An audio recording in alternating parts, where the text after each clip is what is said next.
Alright, welcome back my Destiny dudes. This is a PvP tips and tactics video for mid-level players. I'm going to describe what that means in a little bit. The overall purpose of this video series is to get more of you guys feeling more confident and capable of reaching the Ascendant rank so you can get the brand new emblem. Now, I've set all this up with personal training methodology in mind, meaning there's an actual scalable system behind going for step 1 all the way up to step 5. Following the tips and tactics in these videos will help you progress just like you were personal training with me, all the way from level 1 up to level 5, and help get you that Ascendant emblem.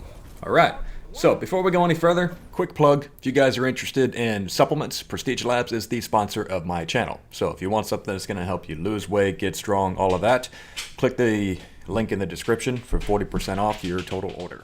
Before we go any further, I need you guys to go through and make sure that you've gone into the previous tip videos 1, 2, and 3. They're pretty quick. I try to keep everything, short and efficient and just go over the tips and some of the tactics. But if you do not go through those videos and you try to go through the mid-level videos first before going through those, the baseline, the stabilization of all videos, then you're going to be very confused into where I'm coming from with these tip videos moving forward. So, in order to get you up to speed, here is what I consider to be a newer player versus a player that's in mid-tier, and then a player that might be considered hardcore or pro.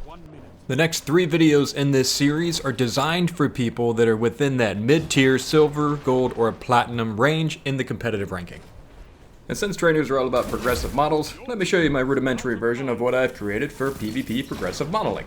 There you go, level 1 all the way up to level 5. So level 1, new players. Level 5, you are pro, elite, and ascendant, and probably in the top 1%. And that is what we are actively working towards. I'm going to expand this model to other things in future videos. This is just my initial uptake on it.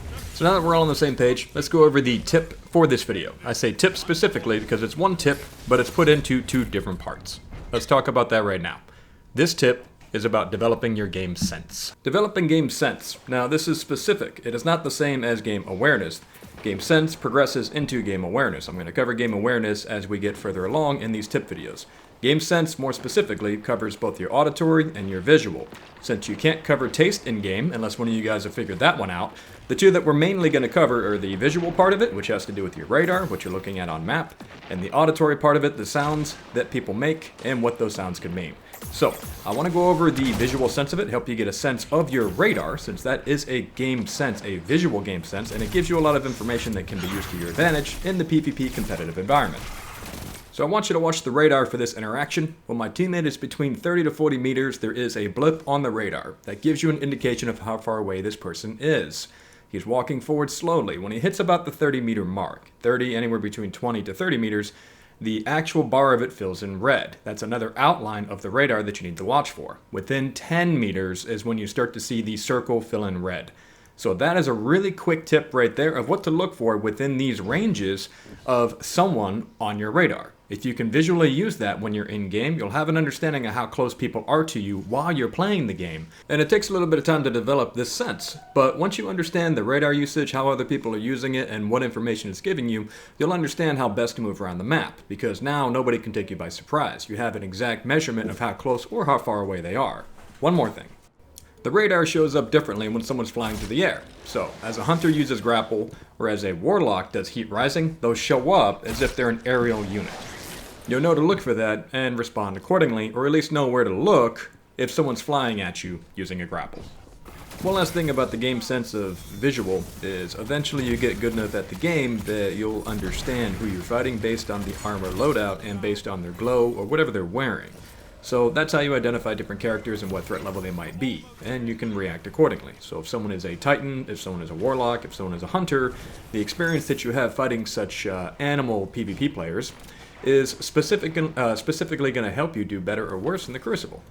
So look for those things. Tip number 1 right there, radar use. You know the different measurements of how far somebody is from you. That's good data, good collection, so that you can figure out how to react sooner rather than later, giving you the drop on your opponent.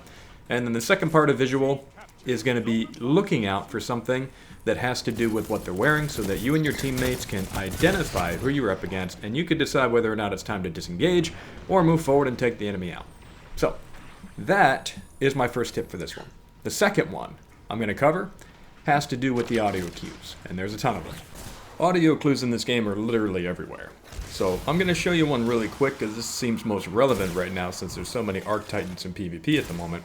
But watch my buddy, who is a Arc Hunter, and listen.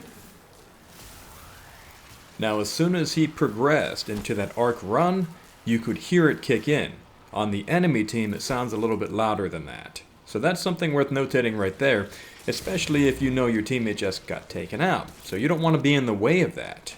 That will continue going and make that sound of the arc whoosh is what I'm going to call that. So as he runs side to side, you can also tell if he's on the left or on the right. Now when you combine that with your radar use, you'll have an understanding of how close they are, and you'll know how fast they're coming because you heard the initial sound take off, and then you also can continuously hear the whoosh that's going on from left to right. Okay, I'm going to go through a clip right now of an in-game interaction of a lot of action so that you guys can get an understanding of where I'm coming from with this, and I think that you'll start to hear things a little differently now. In this, there is a super that just went off to my left. It was friendly because of the sound that it made. More of a ding, less of a whoosh. The type of grenade being thrown, I thought it was enemy. I was wrong. The super to my left. That was very loud. It's a thunder crush. I jumped immediately to try to get out of the way. Now here's a sound of my buddy getting amplified. You can hear his footsteps, but enemy footsteps actually show up heavier. So if there's an enemy who is amplified, run away. Or be prepared for a quick fight, they're going to close into you quickly. The storm trains is no longer active, you heard that go off. The rocket shot right here that goes off. If someone uses a crimson hand cannon or a hawk moon, all of those sound cues are identification factors that you can use to your advantage in game if you know what you're looking for. So start to pay attention to the audio clues that the game is giving you. There's a ton of stuff going on. When you activate a perk on the left-hand side of the screen, you'll notice that there's a sound that it makes. So if that sound is not made, you probably did not activate the perk. I hope this gives you an idea of how people utilize their audio clues and cues in the game so that you understand what to look for, and then you can start practicing and developing that in PvP. It gives you something different to focus on. Alright my dudes, that's the tips for this video. Tip 1 of 2, which is developing your game sense, audio and visual. Hopefully you found this useful. Next video coming out is going to go over a couple of different things that also lead to each other and are progressive in nature. I will post that as soon as I am able. Thank you guys so much for your time. I love all you guys, and I'll see you in the next one. Make sure to keep it zen.